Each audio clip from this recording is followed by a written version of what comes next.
Welcome to The Explainer. Today, we are diving into something absolutely mind-bending. We're looking at a wild parallel between the fundamental layers of our physical universe and the highest concepts of spiritual theology. And here's the crazy part. They share one incredible trait. Both of them completely and utterly shatter our everyday classical logic. Let's get right into it.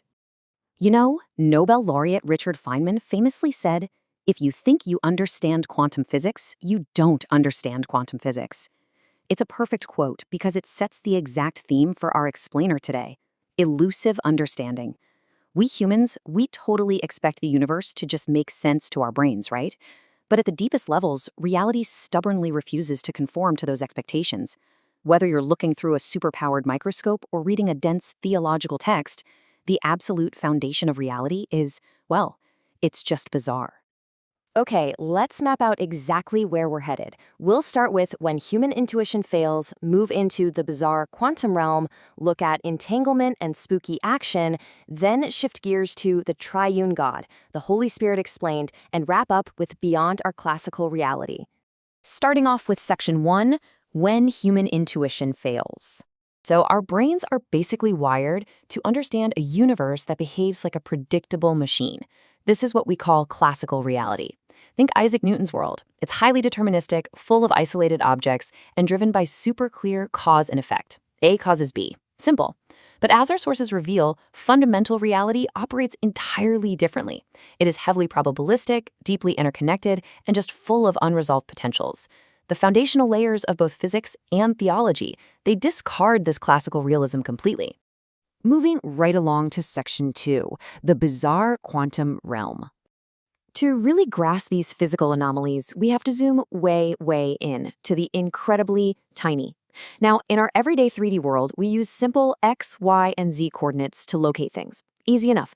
But to identify something as unfathomably small as an electron, physics actually requires a completely different system. It uses 4 specific quantum numbers: principal, orbital angular momentum, magnetic, and electron spin. It's a whole different language because an electron isn't just a tiny speck of matter. It's a fundamentally different kind of entity altogether. And because electrons are so profoundly different, they exist in a really weird state called superposition. To picture this, imagine a spinning coin on a table. While it's spinning fast, it's just a blur of both heads and tails at the exact same time. Or, think of the famous Schrödinger's cat thought experiment. A particle's properties are genuinely unresolved. It literally exists as a mathematical wave of probability, right up until an observation forces it to collapse into a definite single state. The absolute most stunning proof of this is the classic double-slit experiment. When electrons are fired one by one at a wall with 2 slits, their abstract mathematical wave functions go through both slits simultaneously. No way, right? But these overlapping waves actually create an interference pattern on the back wall, a striped pattern you typically only see with literal waves of water. But here's the kicker. The very second we measure which slit the electron actually passes through, the wave collapses into localized particles. So at the quantum level, we get probability distributions instead of infinite classical detail. Which brings us to section 3, entanglement and spooky action.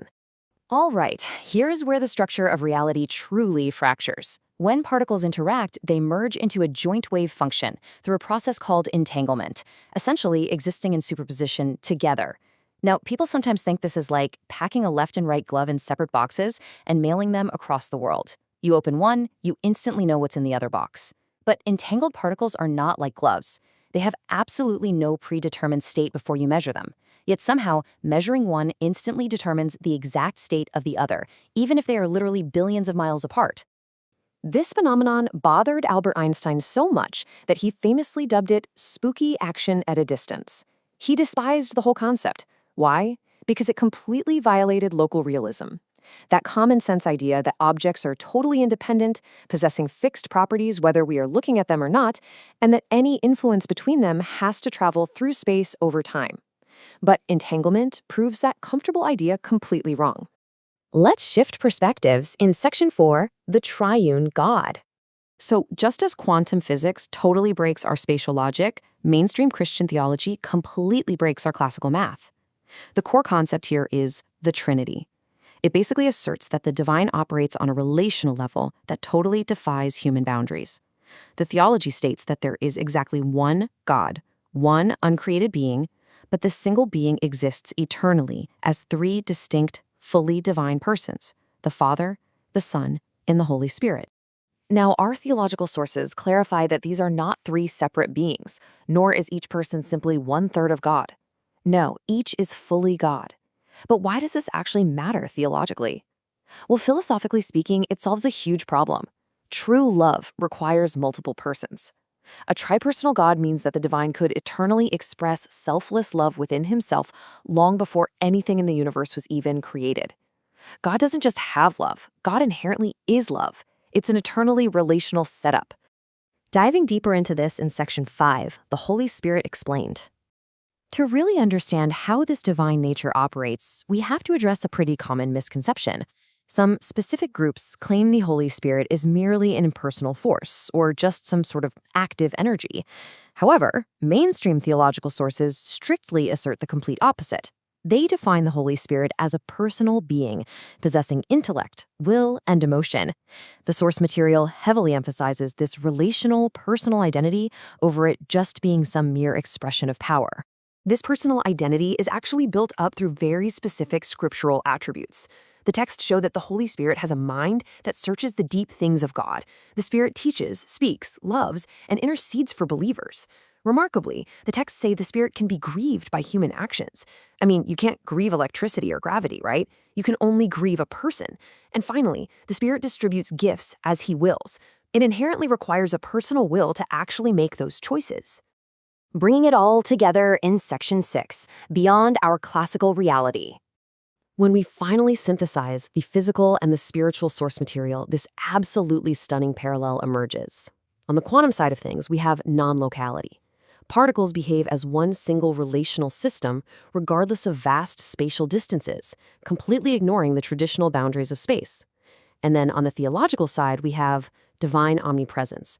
As described in texts like Psalm 139, the Spirit is a relational entity existing everywhere simultaneously, transcending spatial limitations to search all things. Both domains are pointing to a reality that is fundamentally interconnected, rather than just a collection of isolated parts. So let's think about this. If the very foundation of our physical universe and the highest theology of the divine both completely reject classical separation and independence, is our predictable, localized reality just an emergent illusion? Are we simply swimming in a deeply interconnected whole that our human brains are honestly just too small to fully comprehend? It's a massive concept that challenges pretty much everything we think we know about existence. So keep questioning, keep learning, and thank you so much for joining us for this explainer.